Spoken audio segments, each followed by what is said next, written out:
Okay.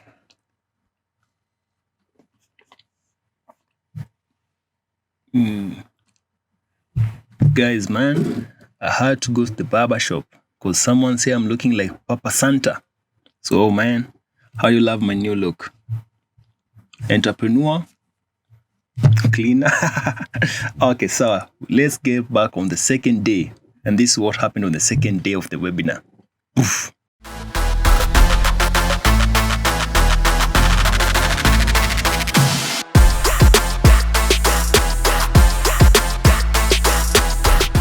Welcome. Second day of our training. Not really a training, but of the case study. Remember last time we were talking about rewiring the mindset? I hope you got your mindset rewired. For me, I know I'm all set. So this is the second day of the webinar, and I'm going to give you a recap of what Rohan talked about and what I think about it and where I am in this journey.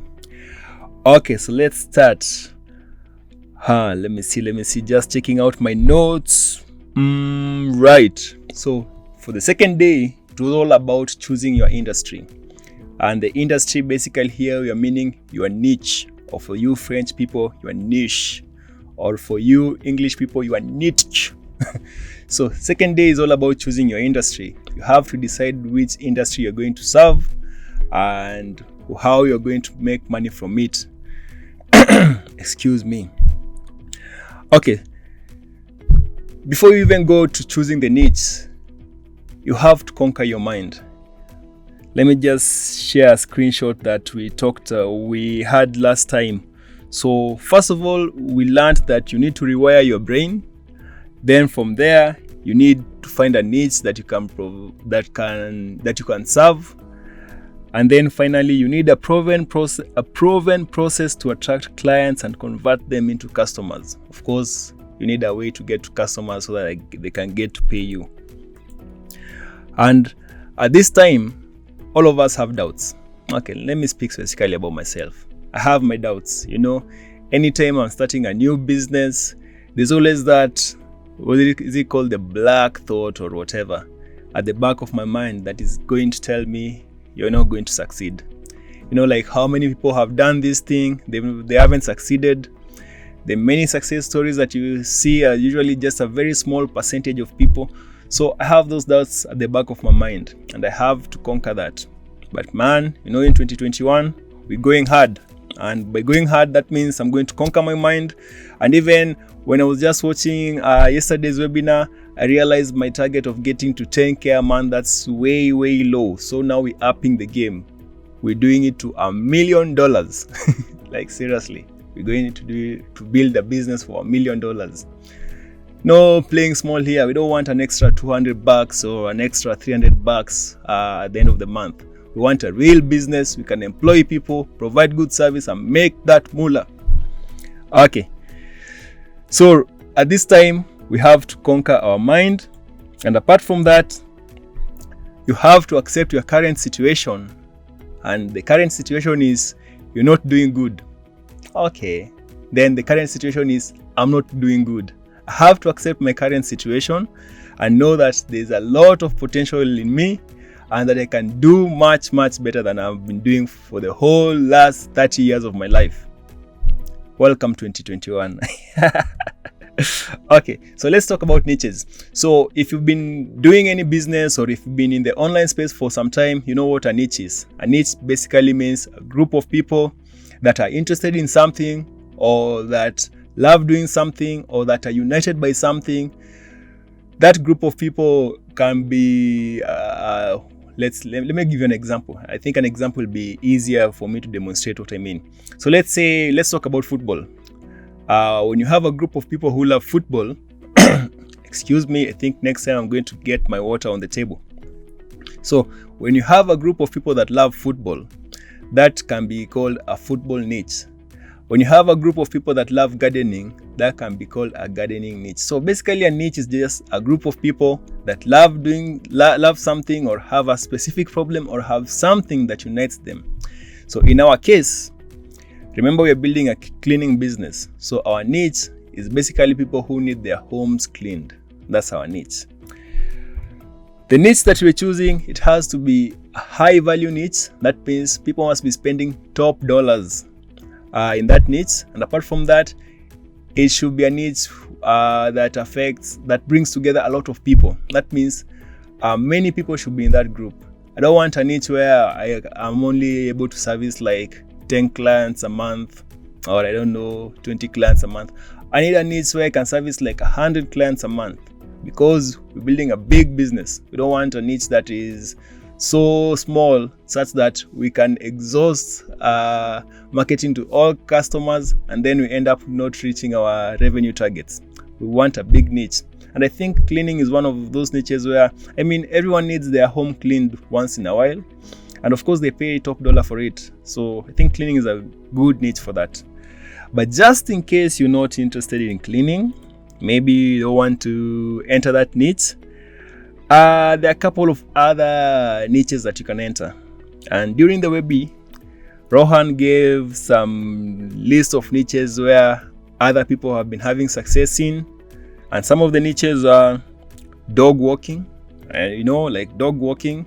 Basically, get up a site, hire people who will be walking dogs for other people, get your cat. That's dog walking.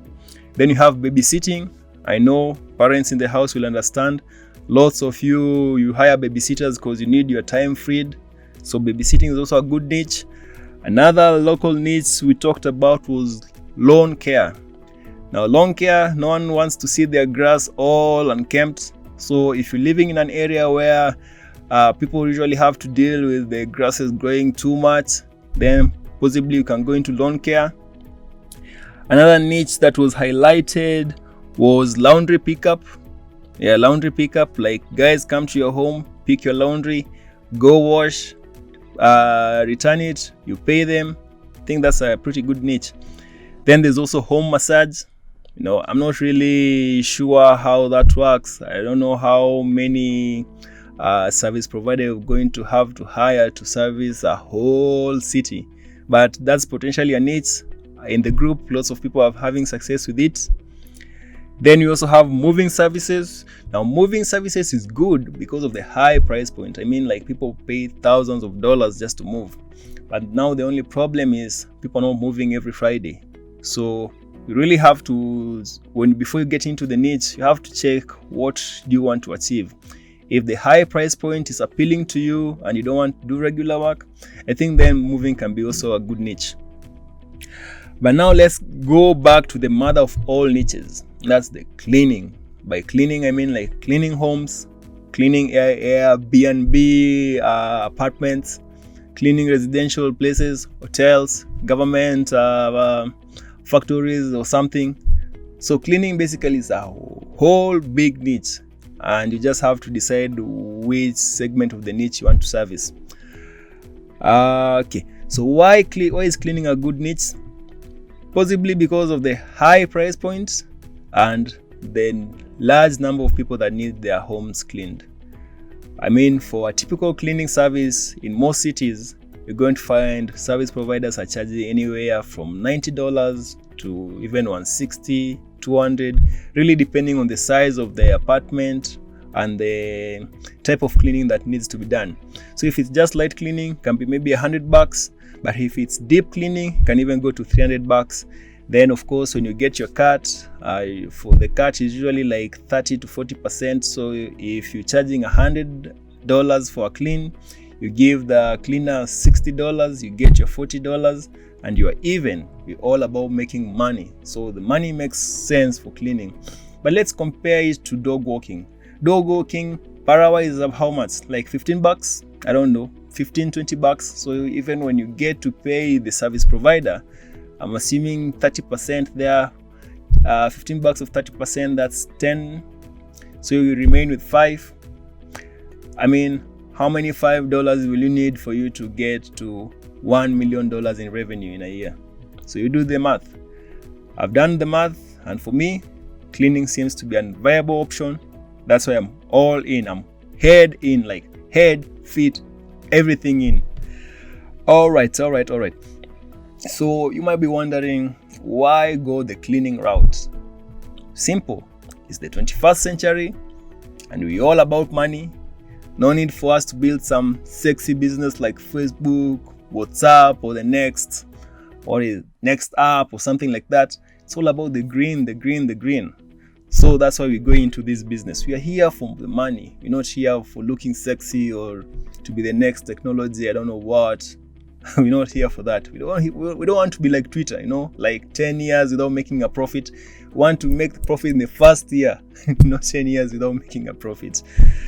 Okay. Best thing about this case study, if you're following it or if you're just routing for me, is that we're going to do it at a very low cost. It's $1 million business, but coming at a very low cost. I'm going to keep my expenses very, very low, like way down, so that every one of you, whether you'll be watching this in 2022 after the pandemic, or whether you're watching it in 2021 during the pandemic, you're going to be able to start your own business by following the steps that I'm going to lay down. Okay. So I've just been throwing out numbers like I want to reach $1 million. We've upgraded now. We're not even doing it 10,000. We want to do $1 million business. So how does the math work out? Let me just show you this slide so that you see how the math works out. Okay, so this is how the math works out. So let's say someone wants to get their home cleaned, and the typical price point for a 2-bedroom apartment is about $140.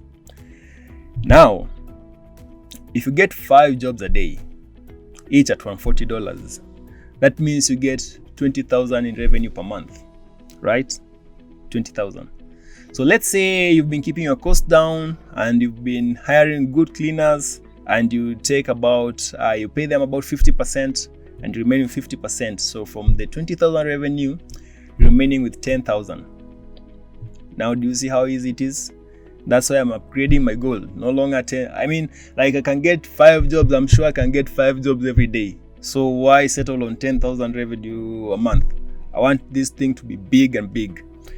Okay, so we've seen how 10,000 is easy to achieve. That means just 5 clients, each paying $140 a day, right? So let's say you move from 5 jobs a day to 50 jobs a day.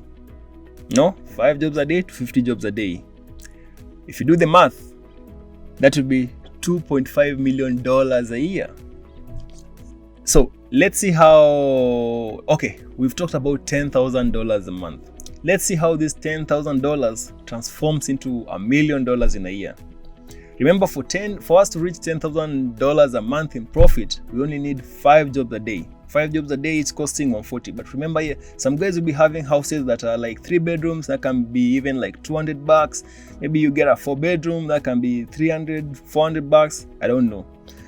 But let's assume everyone is paying $140.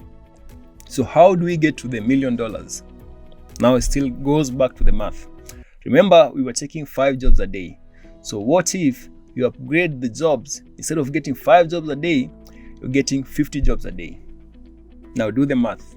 I'll give you 2 seconds. Okay, that's not enough. I think I'll give you like 10 seconds. Get your calculators. Do the math. Yes, what did you get? Okay, so if we're getting 50 jobs a day, that means in a year we'll be pulling in 2.5 meters. 2.5 million in revenue. Meters is the way we call millions over here. So in a year we'll be pulling $2.5 million in revenue. Yeah. But now the question is, how do you get those 50 jobs a day? Now, this is the best thing about cleaning. You see, cleaning for the most part is a recurring thing. I mean, someone will tell you, I want my house cleaned every 1st of the month, or maybe every 15th of the month, or maybe every twice a month. So the moment you get one client, you're already set for life with that client. You only have to work hard to get the next client. And remember, this client that you already have signed up will be giving you revenue. So any additional client that you bring, that's more revenue for you. So for the first 5 jobs that you get, those guys are on recurring. We're assuming they are paying for your service every month. So those first 5 jobs, you now just have to work hard to get the next 50 jobs. And after you get the 50 jobs a day, now that's some easy recurring revenue for you. But now, Assuming you're in a small city, how are you going to get 50 clients? Simple. Okay, not really simple. You have to grind, but the math really works out. You don't have to conform yourself to your city. You can expand your business to tackle different neighborhoods, different cities, and stuff like that. Remember, you're not going to be doing the job yourself. Remember, we are hiring people to do the jobs on our behalf. Then we give them the cut. Basically, just a middleman. We're just a middleman. We bring the technology, put up the nice site, get clients. Clients tell us they want their homes cleaned. We call up John or Sally and tell them, yo, go to apartment number 57B, get them cleaned for $140. They go there, client pays $140. We give John, Sally their $70, and you're even. That's how the math works. So with 50 jobs a day, you can pull in a revenue of $2.5 million a year. Assuming you're paying your contractors 50%, that gives you about how much? 2.5 divided by 2. I'm guessing like $1.25 million should be yours. I think my math is right here. $1.25 million. And that's how we are building a $1 million cleaning business. Just like clockwork. Yeah, like clockwork. Well, that was everything about the day 2 webinar. So it was all about choosing a niche, and for us, we've decided we are in the cleaning niche. At least I've decided that, because I wanted to do this thing last year, but last year I got sidetracked with the pandemic and stuff. This year we're going all out, no excuses. Now, of course, there were also some questions that I had in my mind. For instance, like, it's now the pandemic period and there's COVID and stuff. So generally, when it comes to cleaning, all businesses took a hit, like all businesses. But then, things are always going to happen that are going to affect you externally. You just have to adapt or be swept by the waves. So in our case, whether there are external factors or not, we'll just have to push. While business might not be as good as it was before the pandemic, but people are still doing cleaning. And if they're doing, why not us? Yeah, like why them? Why not us? So despite everything, despite the new government in place, despite all the challenges that we're going to face, we're still going to build this business. All right. So let me see. So if you're planning to go into if you're planning to start some local business and you're not really into cleaning stuff, and maybe you're looking for inspiration of what you can do, one of the best places that you can get ideas is to check these local online directories. I'm talking about sites like Yelp and Thumbtack and Angie's List. Just go through those sites, check out what businesses are listed there, look for inspiration over there. I'm sure you'll come up with tons of niches that you can enter for the local services. Well. Coming to costs. Yes, I anticipate there are going to be some costs. For instance, of course, when we're buying a domain name, hosting and stuff like that, it's going to cost us some money. But then our costs will be way lower than the typical person who's starting a business. Remember, we won't be buying any cleaning equipment. We're hiring people who have their own cleaning equipment. They just go do the job. We give them their cut. So the only thing we're going to set up is possibly a website. Apart from that, maybe we're going to incur some costs on marketing, but we'll get creative as we go along. So in as much as we're going to have some costs, but they won't really be astronomical. So if you're saying you're on a low budget, yeah, I'm also on a low budget, and low budget is the way to go. Guys, and that brings us to the end of this day 2. Yeah, so day 2, all about choosing niches. We've chosen our niche. It's the cleaning business. So I'll catch you up on day 3. And with that said, let me go and watch the next webinar.